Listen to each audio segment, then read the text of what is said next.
Welcome to the Lowcountry Revolutionaries, the podcast that dives deep into the heart of Charleston, South Carolina's vibrant entrepreneurial scene. I'm your host, Bill Bellott, founder of Veritas Exoscience, and each week we're spotlighting the boldest innovators from the Chucktown startup community. These are the visionaries pouring their heart and soul into the businesses that are transferring Charleston into a global hub of creativity and American ingenuity. Get ready for raw, real conversations with the trailblazers shaping our city's future. Let's dive in. Well, I'd like to welcome Matt Morizio, who is with Reconstructing Wealth, and he's a financial advisor, and we're going to talk to him today and find out what he's up to. Hey, Matt, how you doing? Hey, awesome. Thank you for having me on this show. No, it's my pleasure. So you're a financial advisor. You have this company called Reconstructing Wealth. So what are you doing? I read a little bit about your story online, and it seems like there's more to it than just, hey, I'm just another financial advisor. Tell me a little bit about your story. Yeah, well, I guess I don't guess. I know the name comes from a result, and I would say a culmination of, at this point, thousands of conversations with people about their money. And I've learned through that lens of financial advisor, I have the unique perspective of just having people open up to me about a really intimate part of their life. Right. And I'm able to really dig into something that they don't really share with many people. So it's quite a vulnerable conversation. But I've learned that most of us, on varying degrees of the spectrum, we have some type of jacked up relationship with finances. That's a nice way to put it. You're very right. And I'm case study number one with many things in my life, and this is one of them. Before I was a financial advisor, before I even got into this industry, I felt like an outsider. I felt like I had no idea how the game of money worked. Right. I also felt like if I didn't have this pedigree in finance with a Harvard MBA and parents who grew up in the business, and I didn't study my entire life doing it, I would never be able to really fully understand how personal finances and investing worked. So why try? Right? That's kind of was my mindset. And then I had the unique opportunity to meet Ben Beck of Beck Bodie, where I used to work. And in a casual coffee conversation, he asked, "Hey, have you ever considered wealth management? Because I think you'd be pretty great in it." Oh, cool. One thing led to another, and I really felt called to join him and his firm and with Jim Bodie. And I'll forever be grateful for them, because I never actually thought I wanted to be in it, but I jumped into it without prior experience, without a set of clients, without anything. So I was that person that felt like an outsider, suddenly immersed into the industry. And you said you lived in Italy before we got on this call. Yeah. You lived in Italy for a year. It'd be like learning Italian, but not knowing Italian, just moving to Italy and being forced to learn Italian. Oh, yeah. If you wanted to get by for that year, you're going to learn Italian. Right. Yeah. You at least learn how to get food and how to find the restroom. You go down to the basics. But that's sometimes being immersed in something is a great way to kind of come at it. And I'm sure you're also one of the blessings of what you did is you're not very biased. So you didn't come in with any inherent biases about one method versus another. So you're soaking it all in, I imagine. Yeah, you're exactly right. So I got into the industry and I had to learn through immersion, just like learning a language through immersion. But as I dug in and understood the rules of the game, I'm a former athlete, so I speak with like an athletic language. I played professional baseball for 5 years, and it's just in me. So like I talk about the rules of the game of money, but that's just my language. You can apply that to however that works in your wiring, your mindset. But I learned how it worked, and I realized, like, holy smokes, what was I so afraid of? Right. I used to be so fearful of this thing.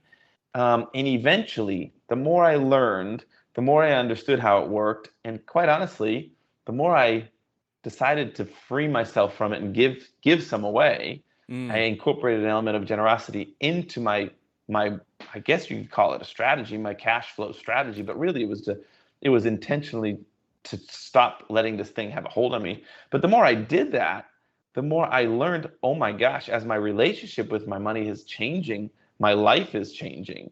Right. Not only am I actually seeing more come to me financially speaking, but I'm also seeing deeper relationships. I'm more present with my kids. I have 7 children, so it's important to be there when I'm there. Yeah. And You could my turn time around is and very much, find one at any moment, yeah, right? yeah, my time is spread with them, right? It's very hard to even get moments with them when I'm with them because I'm Right. being pulled. So like imagine that weight of finances that was there because as the sole provider from with my wife and I, we made that decision at the beginning of our marriage. If we could do it, we'd Cool. do it. That comes with a lot of strain and struggle of the provider to Right. worry about like I need to make sure food's on the table, the bills are paid, all the things. Yeah. And when your family grows as quickly as mine, those expenses go quickly. Because Right. I've had in 14 years of marriage, my oldest is 13 years old. We have 7 children. Oh my So gosh. we've Yeah. basically constantly been growing our family and Right. therefore growing our expenses. So I have learned for myself as my relationships with finances have changed, my life has changed. And I've seen it now in the lives of clients. There's been enough years transpire where it's like you used to be fearful of this thing, and now you are buying your first home for nearly $1 million, and you've got hundreds of thousands of dollars in the bank when before you just wanted to hoard your few grand, like Right. it's been awesome to witness that. And I've said, shoot, if I can, this is my big vision and long-winded answer to say, why reconstructing wealth? Is this Yeah. like a construction management firm? Um, I've learned and seen, and now my big picture is if I can reconstruct our relationships with money and people's relationships with money, Yeah. I've seen it happen in my own family, and I've seen it happen in the lives of clients' families.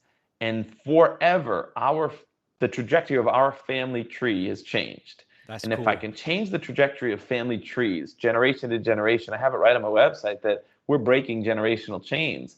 It's because I recognize that as somebody at somewhere along the lineage in your family has to take the stand and say, forget it. We are no longer going to be fearful, unclear on how the game of money works. We're going to gain Right. clarity. We're not going to make it be this complex, scary thing. And they take the reins, they break those generational chains, and forever families will be changed. That's So I cool. really feel like I'm compelled. It's a calling for me in my life to just play that role as the guide in people's life, to be able to do that, to break generational chains and change future Morizios, change future Balots forever. That's my That's idea. that's really cool because I'm sure you've seen it. I know I've seen it multiple times where you have certain people within a family that are good with money. They've made a lot of money. And then the next generation, it just flies out the door as fast as possible. And so all the stuff, the knowledge that one person did somehow didn't get transferred down. And so Mm. anything you can do to kind of build a knowledge base across generations, I think is an amazing thing, because I've seen too many people, too many families start struggling because they didn't understand. They never learned, like, oh, here's how you take care of things. Here's how you save stuff. How about, you talked about an interesting concept, which, I can't say I understand it really that much myself, but I hear it on other, I listen to WKCL, which is a Christian radio station. They talk about giving all the time. And you started Oh, talking a cool. little bit about giving. How does giving away money help you get money? You got to explain that one to me. Come on. I know that's a really well biblically, like the Bible's full of those opposites where Right. like you die to live, you give to gain. But I've learned it, and I actually I, I don't I guess I could say I stumbled into it. I didn't intentionally know like if I give, I'm going to totally feel better about it. I Right. just knew personally that money had this stronghold on me. I was Mm. in constant worry. Like even if it was low grade anxiety about it, where like I'm playing and enjoying things, but I'm also there would be like this quick thought in my head of like, man, how this is expensive dinner we bought, Right. or Right. oh, I'm so happy we bought you this gift for your birthday, but it costs a lot of money. Like there would be that little thing, and then I would go back to try to enjoy the present moment and see like the wonder in my children's eyes. But I was tired of that. I didn't want that anymore. Right. And I I realized, so I was feeling this call in my heart for years that I kind of ignored, didn't fully ignore, but didn't fully commit to either. And it was to give, to strategically tithe. You know, in the Christian church, tithing is Right. a principle of giving. So I was doing it intermittently in varying amounts, and I was frustrated because I'm the type of person that dives headfirst all in. If I'm going to do something, I do it. Yeah, And as in this a area former of my baseball life, player and professional athlete, yeah, I can imagine that is your personality. You're just all in, right? yeah, I burned the boats. That's just who I am. And then all of a sudden, I'm like, I'm here fence riding, and I was so frustrated by that. Right. And I said, I'm committing. I'm going to do it. And I set aside this separate bank account. We Oh, called it nice. our blessing account. We did it as my wife and I. We did it. We do it as a family. We include the kids, and we get, whenever we get paid, 10% of that paycheck goes to that blessing account. But I knew for me, it needed to be in a separate bank. It couldn't be like a second savings account at the same bank, Right. because I'd It's probably just too easy transfer it to into my current transfer. one. Yep. Yeah, Yeah. it had to be out of sight, out of mind, separate card if I was going to use it, all the things. So I had it, I set it up, and I realized that as I intentionally had this pool of money for somebody else, like it's designed for other people, Right. I started to feel better about my own money too. Like I felt Really? it was fun to give it away. I felt Yeah. good. Yeah. And I learned, psychologically speaking, because I was like, what is happening? Why am I feeling better about this? Yeah. I talked to a couple PhDs in psychology that are friends of mine, and I explained everything I just explained to you. And they said, look, scientifically, like there's basis to what you're saying. Really? We talk, yeah, they said we talk in psychology about, often you'll hear it referenced as root emotion. There's a fear root emotion, a love root emotion, and then like many emotions are stemmed from those, but at the root it's love Yeah. and fear. Right. It's not like universally said, but that's pretty common to hear that. And they explained to me, you're living mostly in a fear-based emotion. When you're worried about something, that's a fear-based Right. root. Right. So you're worried, you hoard it, you want to save it, conserve it, don't want to lose it. They said when you freely give, that's a love-based emotion. You're wanting to help somebody, get generously Yeah. give. That seems They fair. said in psychology, we know through brain mapping and scientific studies, you cannot experience both of those emotions at the same time. Ah, You can okay. have both those emotions at separate times, but you can't experience both emotions about the same thing at the same time. Right. And love is always the more powerful emotion. So they said, as you continually give, you're rewiring your subconscious for that love-based emotion to take over. And essentially, they're like, with what's happening behind the scenes, is your subconscious is saying, guys, that thing you used to worry about, don't worry about it anymore. We're Right. giving it away now, so we're not worried anymore. Yeah, no big I deal. mean, that's overly simplified, but that's kind of how they explained it to me, what was happening scientifically behind the scenes. That's And I was amazing. like, holy smoke. So I dug into it. And now I've read white papers on it. There are brain mapping studies that have been done Right. that I've seen Right. that map what are called the pleasure pathways of your brain. Right. Dopamine, where like certain chemicals, Yep. dopamine, oxytocin, Yep. All serotonin, that good endorphins, stuff. those chemicals, they get released as you do things that really, as a species, humans need to survive, like procreate, like when we have sex, that those brain mapping areas light up. When Right. we eat really good food, those areas light up. But you think about it, like you need to eat, you need to procreate if you want as a species to survive. So Right. really, at a foundational level, those things. Well, anyway, those same pathways light up when you give. And it's Huh. not just finances, it's of your time. Right. It's when you generously serve somebody in a way you know they needed without the expectation of anything in return. And when you Yeah. do that, those same pleasure pathways that light up when we are biologically anchored, basically, we're biologically anchored Mm, to enjoy it so that we can survive as a species. that's cool. Serving other people is quite literally part of our biological wiring. So like that joy gets anchored in the same way when we give and when we eat and all the other things that we need to do to survive as a species. It's wild as I've dug into it. That is really wild. And it's really interesting. It's like, especially around money, because people are kind of, it's something everybody has to deal with. A lot of people are afraid. They have a lot of, like you would say, a fear-based kind of mentality around it. It's like, how do I get more of it? How do I lose less of it? It's always like, you're always mitigating all the time. You're reacting, you're mitigating. And You're right. and you're not really thinking of, hey, let's not worry about it. It's just it's one of the tools I have in the toolbox. It's whatever. Things are going to work out. Man, that's a hard place to get to. It is a hard place to get to. So to get there, I get, aside from the giving part has been a shortcut for me, an unintentionally found shortcut. The other part was learning about how it works. Right. Honestly, I used to be that person. I'm telling you, a decade ago, I was that person that was worried about money, had no idea about it, and I was fearful of it, but it was really fear of the unknown is what it was. Right.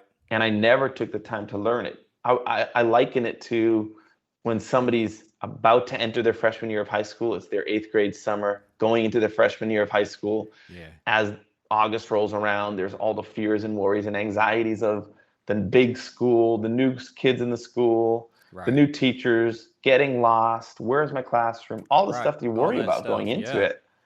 But then you go for that first week or two, and most of those fears are gone. Right. Because you've experienced almost everything that you were worried about before that you didn't know. Like, where your classrooms are, who's in your class, your teachers, your schedule, all the things. Well, I'm here to tell you, just having had thousands of conversations with people about their money, most people live their life, financially speaking, as that incoming freshman. They never take the time to go learn about it. So they stay fearful to the point where they will do more research on an Amazon purchase of $50 to make sure they're not getting screwed, like make sure 5-star ratings, are there any returns on this? They will do more research on that than they will the person managing their life savings, because it's such a barrier, such a fear barrier for them that they say, whatever, I trust the person that introduced me to this guy or girl. Yeah. They seem to be really trustworthy. I trust them. And, that's enough. I hope they do it right. Yeah. And it's like, oh my gosh, would you ever give your money to somebody you don't trust? No, of course not. So let's take trust off the table. Yeah. And let's just understand a little bit of behind the curtain. What are you doing? Learn how the game of money works. Ask questions to your advisor about what they're doing. How are they doing it? And then make an educated decision. That's smart.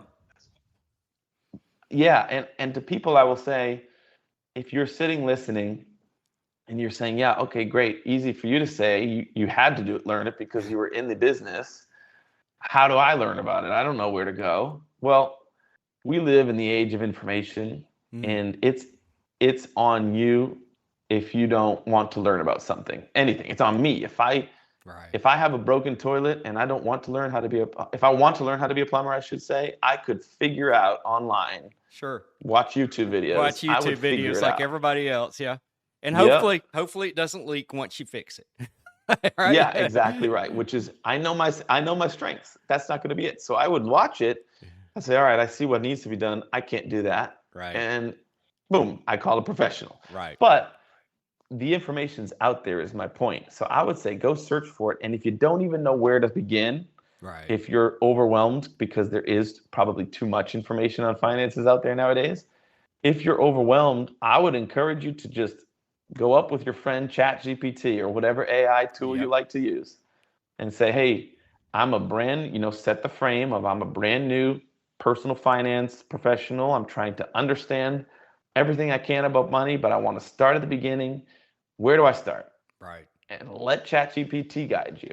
That's really cool. I mean, that's a good place to start. I mean, I've always had some simple things that I've gotten from people over the years, which is, your money should be working for you 24/7. If it's not working for you, you're never going to grow. It's never going to grow, and even if it's simple stuff like a savings account, that's interest. You're growing things. There's lots of other tools out there, but that's always a good place for at least what I've always been told, a good place to start, I would agree. The foundational mindset that you just shared is really critical. It's like you worked so hard to earn those dollars. Mm-hmm. Not all of them are going to go to an investment account, but all of them should be assigned some job. Right. And when you start to when you start to think of it like that, like, hey, here's a shovel, go start digging, Mr. Dollar. Yeah. then the jobs are different. But if your mindset is, I earn these dollars and then I assign them jobs, you start to really rewire that, like, it's no longer emotional and now starts to become a tool. Like, this job is to pay next month's mortgage. So Right. obviously we're not going to go put that one on black at the roulette table or whatever, like, Probably that's not not. smart. But you would know that one should sit safely in a savings account. But that's because I assigned it that job, not because I'm going to put all my money there and hope I have enough at the end of the month. Right. Well, And then some of it's longer term, like you said, like that should be invested yeah. differently. And I've got this, I grew up in South Georgia, so, farming community. I like to think of it in like a really very simple way. It's like some money are like trees. Like I grew up, there was tons of pecan trees, and Oh yeah. and so some money's like a pecan tree. You what you want to do is you want to plant the seed, you want to grow the tree, but to get your return on it, you're not cutting the tree down. You're just harvesting the fruit, the pecans from it. And so that's how I want some of my money to be. It's like basically like a pecan tree. The bulk of it sits there, but every year I harvest a little bit of the fruit and use it for other stuff. And well said. it's just anything. I might steal that. That's so well said. Yeah, agreed. Yeah, and interestingly, the pecan tree takes like a decade or something to start producing fruit. And that's it takes time before you can start to pull from it too. Exactly, and that's exactly right. And that's the hard part of it, is it's like building up and letting the pecan tree grow enough so you can get those fruits. And that's awesome. Yeah. So anyway, so I have to ask you. So why Charleston? We were talking before. I know you're not originally from Charleston. So what brought you here? Was it family? Was it relatives? Was it the community? How'd you get here? Yeah, that's a good question. It was none of those, which was actually hard for the family. We're from New England, originally from the Boston area. And my whole life was there. I grew up there, family's there. I even went to college at Northeastern in Boston. Oh, nice. Yeah. And then I played baseball professionally, so I got to see the rest of the country. Yeah. Even at school, when when you play sports in college, you get to fly around, which is really fun, just play in different places. But home base was always the Boston area. Yeah. Even when I played with the Royals in their minor league system, and I was in the Northwest, I was in the Midwest, I was on the East Coast, I always went back to Boston. That was my home. Yeah. So when we told our family, hey guys, we're packing up, we're moving south, moving to they Charleston. They thought you were crazy, right? They were like, what happened? What is wrong? Why are you doing that? Yeah. And it was a combination of factors. So at the time we were pregnant with our 6th child, and COVID was running wild. Right. And we were already in a home that was too small for us. We bought it with 2 kids, and while we renovated it, got pregnant with twins. Wow. So that was already was too small. And then we had a 5th, and then we were having a 6th, all in the same house. So we sold our home, and we recognized, for a number of reasons, we don't need to dive into all of them, that we didn't feel like New England was the place we wanted to continue to do all the things with our children and in our life. And we didn't need to, flexibility wise, professionally. Right. We homeschooled the kids, so we weren't tied to a school system. So we were in this unique sweet spot of, like, our kids are young enough where they don't have like these deep relationships. Yep. They homeschool, so it's really portable. My career was portable. Yeah. We had to sell our house. We couldn't find anything in New England. We had just come off of a 3-week-long road trip on the East Coast, and a week of it was in Charleston. Oh, cool. The other 2 weeks we're visiting family in the Atlanta area and the Charlotte area. Yeah. And we were like, we could do this. And that's amazing. Really, ultimately, we prayed a lot about it. We felt like we were being led down here. And we both said, okay, we have 2 choices. We either stay up here and live with the what if. Yeah. Or we move south and see what happens. And if it goes wrong, we got to be okay moving back northeast and with our tail between our legs to our whole families. Everybody's saying, I told you so. We're saying, I know. Yep, you did. Yeah. We've got to be okay with that scenario if that happens. But what do we feel most comfortable doing? And we both, my wife and I, said, I don't think I can live with myself if I sit and wonder what if. Right. Knowing like we feel like we're supposed to be here and we have this unique sweet spot of life where we can do it. And we did. Yeah. Within a few weeks, it's a funny story. Within a few weeks, I was just poking around different places, and I found an apartment complex in West Ashley that dimensionally, square footage, bedrooms, all that, it was the same size as the house we sold. Right. which was kind of wild to me. I'm like, how can an apartment be as big as our house? Yeah. I knew it was too small. That's why we sold the house. But I also knew it could work for a short while. Right. So I was just poking around, waiting to see if, because we wanted to rent moving down here no matter what, to figure out the area, see where we Right. might want to buy. And this apartment, I just wanted to inquire more, basically. So I went through what I thought was the first step of filling out like the inquiry form. Right. And I think there was like a $20 or $50 application fee. Right. To me, it felt like enough to keep them from having to review like tire kickers, Right. but it didn't feel substantial enough to be anything more than that. Well, when I filled the form out and clicked submit, the page immediately refreshed and it said, "Welcome home. We're so excited to have you." Oh my gosh. I was like, "What?" Yeah. So we moved to an apartment in West Ashley to start our journey south. 6 weeks, had a baby in the apartment, 6 children. Man, it was a heck of a ride, but we are so grateful for it. That's amazing. It's been an amazing story. Yeah, that is amazing. So I have to ask, you've had so many experiences, you're working with so many people. What advice would you give to other entrepreneurs like yourself out there? What have you kind of learned from all these things, these challenges that you've tackled? And well, first off, I just want to thank you for having me on the show. This has been a super fun conversation. Yeah. And I guess if anybody heard anything they like, you could always, I'm open. I'm an open book. My Instagram is Matt Morizio, and you can follow me there and DM me anything you want. I can send you courses. I'll send you everything. That's awesome. Yeah, but to answer your question, my advice would be don't let fear lead you.